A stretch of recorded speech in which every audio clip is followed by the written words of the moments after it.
I want to start by saying we almost didn't open it. My wife thought we should just seal the wall back up and pretend we never saw it. Looking back, I really wish we'd listened to her. The house itself wasn't anything special. It sat at the end of a quiet street about 40 minutes outside the city. Old neighborhood. Half the houses looked abandoned. The others looked like they were trying not to be. The place had been listed online for almost 7 months. That should have been our first warning. Nobody wanted it. The photos online showed stained walls, faded wallpaper, water damage in the ceilings, but the price was unbelievably low. Too low. At the time, though, we were desperate. My wife Emily was pregnant with our first kid, and our apartment lease was ending in less than 2 months. We'd already been rejected for 3 other houses because of bidding wars. This one was somehow still available. I remember the realtor acting strange the first time we walked through it. Not nervous exactly, more like eager to leave. Every room smelled old, like wet wood and dust. The upstairs wasn't bad, honestly, just outdated. But the basement felt wrong immediately. It wasn't even anything obvious. It was just quiet down there. Too quiet. You know how basements usually echo a little? This one didn't. Sound just died. The realtor unlocked the basement door but didn't follow us down. He literally stayed upstairs while Emily and I looked around. I remember joking about it. "Scared the basement's haunted?" I yelled up at him. He laughed, but it sounded forced. Then he said something I didn't think about again until much later. He said, "Just don't damage the walls down there." At the time, I figured he meant pipes or wiring. Now I know better. 3 weeks after moving in, I finally started renovating the basement. Mostly cosmetic stuff. New drywall, paint, better lighting. Emily hated going down there. She kept saying the basement made her nauseous. At first, I blamed the pregnancy, but eventually, I started feeling it too, especially near the back wall. There was one section that looked newer than the rest. The paint didn't match perfectly, and every time I knocked on it, it sounded hollow. That got my attention immediately. I remember crouching beside it with a flashlight while Emily stood halfway up the basement stairs. "Probably old plumbing access," I told her. She didn't answer. I looked back and realized she was staring directly at the wall, not blinking. "What?" She hesitated. Then she said, "I thought I heard knocking." I laughed. I actually laughed. Then I knocked on the wall again myself. 3 slow taps. And a second later, 3 taps came back from inside. I froze. Emily immediately backed up the stairs. "Jake." Her voice sounded small. "Jake, stop." I pressed my ear against the wall. Nothing. No movement, no sound. Then, very softly, I heard breathing. I should have stopped right there. Any normal person would have. But curiosity is a dangerous thing, especially when you convince yourself there's a rational explanation. I grabbed a hammer and started breaking through the drywall. Emily kept telling me to stop. I ignored her. The wall cracked easier than expected, almost like it had been built quickly, temporary. Dust filled the basement air while pieces collapsed onto the floor. And then I saw wood behind it. A door, an actual door. Old wooden surface, no handle on the outside, just scratches, hundreds of scratches. Long, deep marks carved into the wood like somebody had clawed at it for years. Emily started crying immediately. "I don't like this." I remember my stomach twisting the second I saw the lock, because the deadbolt was on our side. Whatever had been inside had been locked in, not out. The smell hit first. Rot. Not strong, not fresh, old rot, like something had died years ago and never fully left. I unlocked the deadbolt, and the second the mechanism clicked, I heard movement inside. Fast movement. Emily screamed. I nearly slammed the door shut immediately, but then, silence. Complete silence. I opened it slowly. The flashlight revealed a narrow concrete hallway extending underground farther than the house itself. That didn't make sense. The property records never mentioned anything like this. The walls were lined with old yellow insulation and exposed pipes. And at the very end of the hallway, there was another door. This one metal. I remember whispering, "What the hell is this?" Then I noticed the writing on the wall. Tiny sentences scratched into the concrete, over and over. "Don't let him out." Halfway down the hallway, we found an old cassette recorder sitting on the floor, covered in dust. Emily wanted to leave immediately. I should have listened. Instead, I picked it up.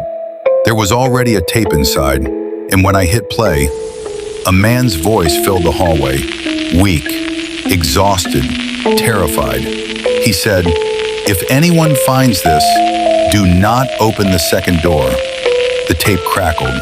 Then the man continued, "I made the mistake of feeding it." Emily grabbed my arm hard enough to hurt. The voice kept talking. At first it sounded human. Another burst of static. Then my son disappeared. I felt cold all over. The tape ended with one final sentence. "It learns your voice." Then the hallway went dark. Every basement light shut off at once. And somewhere behind us, something knocked on the hidden door upstairs. Emily started panicking. She kept saying we needed to leave. But then we heard footsteps. Slow, wet, dragging against concrete, coming from behind the metal door.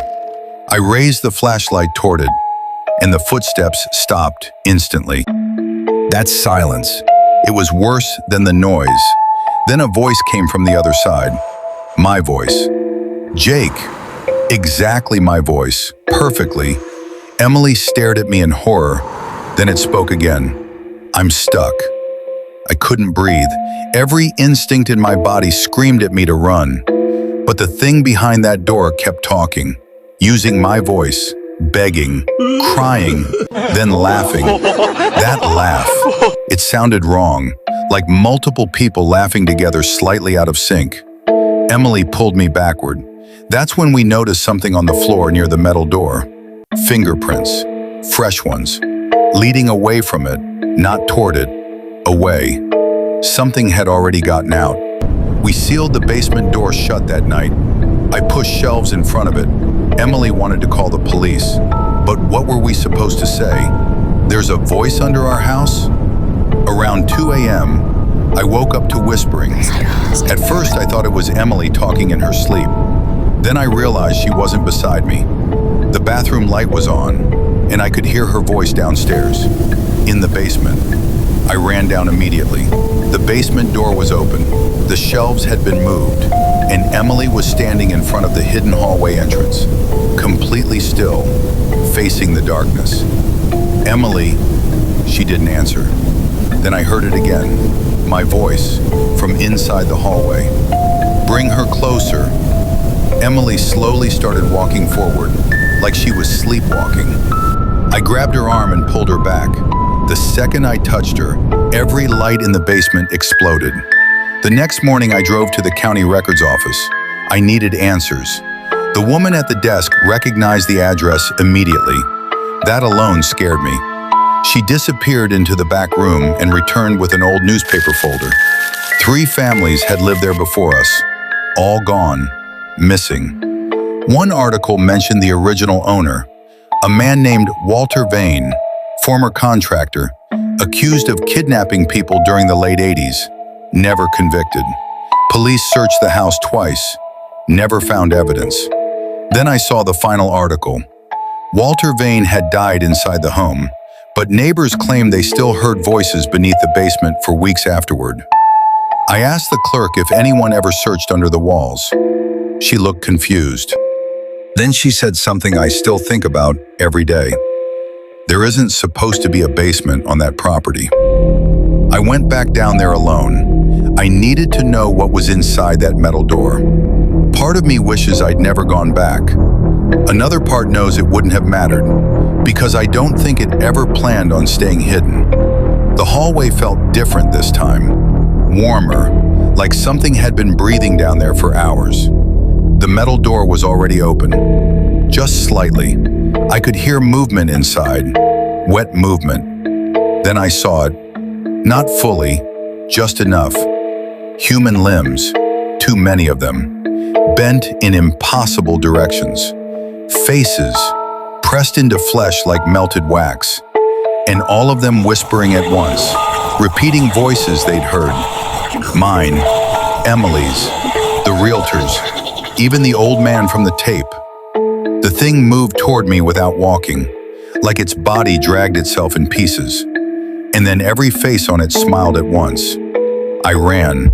I don't even remember getting upstairs. I only remember hearing it behind me, mimicking my footsteps perfectly. We tried burning the house down. I know how insane that sounds, but after what I saw, nothing else felt real anymore. Emily packed the car while I poured gasoline through the basement. I remember hearing movement under the floorboards the entire time, like something crawling beneath us. Then, right before I lit the match, I heard my wife screaming outside. I ran to the front yard. Emily was staring at the second floor window, and standing there, behind the glass, was me, smiling. The thing in the window tilted its head slowly, then mouthed 3 words. She stayed below. I turned around instantly. Emily was gone. The basement door slammed shut inside the house, and from somewhere underground, I heard my wife screaming my name. The fire spread fast after that. The entire house collapsed within 20 minutes. Police never found Emily's body or any tunnel beneath the basement. They said smoke inhalation probably made me hallucinate. Maybe they're right. Maybe grief can break a person. But sometimes late at night, I still get calls from unknown numbers. And every single time I answer, I hear Emily crying from somewhere underground.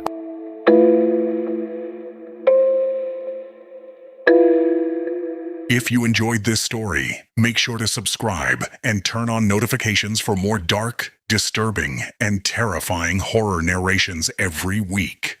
New nightmares are always coming.